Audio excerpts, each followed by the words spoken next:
ساری صورتحال کو کنٹرول کرنے کے لیے عامر جمیل سے بات کر لیتے ہیں۔ پشاور میں ہمیں جوائن کر رہے ہیں عامر۔ گزشتہ روز ہم نے دیکھا کہ پشاور کا جو ایئر کوالٹی انڈیکس تھا وہ قدرے بہتر تھا گزشتہ دنوں، آج جو ہے 293 ہے۔ ابھی بتائیے گا کہ اقدامات سخت کیے جا رہے ہیں انتظامیہ کی جانب سے تدارک کے لیے؟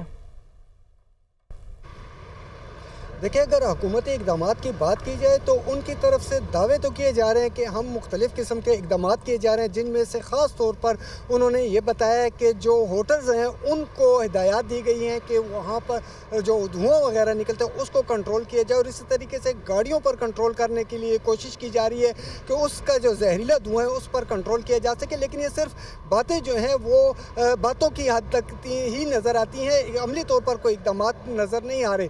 لیکن اگر ہم پشاور اور خیبر پختونخوا کے مختلف علاقوں کی ایئر کوالٹی کی بات کریں تو وہ قدرے بہتر ہوئی ہے، اور اس کی وجہ حکومتی اقدامات نہیں بلکہ پشاور اور اس کے ساتھ ساتھ مختلف ڈسٹرکٹس میں جو بارشیں ہوئی ہیں اس وجہ سے جو ایئر کوالٹی کنٹرول ہے وہ کسی حد تک بہتر ہوا ہے۔ گزشتہ روز جو ایئر کوالٹی کنٹرول تھا وہ 506 تھا، جبکہ آج جو ہے وہ 293 ریکارڈ کیا جا رہا ہے۔ لیکن یہ مجموعی طور پر یہ فگر سامنے آ رہے ہیں۔ اگر ہم پشاور کے شہری علاقوں کی اگر بات کریں تو یہاں پر ایک مصروف ترین بازار ہے دلہ زاک روڈ، وہاں پر 742 ایئر کوالٹی کنٹرول ریکارڈ کیا گیا، اور اسی طریقے سے جو شامی روڈ کا علاقہ ہے وہاں پر 500 سے زائد کا جو ہے ایئر کوالٹی کنٹرول ریکارڈ کیا گیا ہے۔ مجموعی طور پر پشاور کا 293 ہے، جبکہ مختلف علاقوں کی بات کریں تو وہاں پر ابھی بھی ایئر کوالٹی انڈیکس جو ہے وہ کافی زیادہ نظر آ رہا ہے۔ گزشتہ روز صبح سے ہی موٹر وے کو بند کر دیا گیا تھا، لیکن آج موٹر وے کو بند کر دیا گیا ہے۔ ٹھیک ہے، ہمارے ساتھ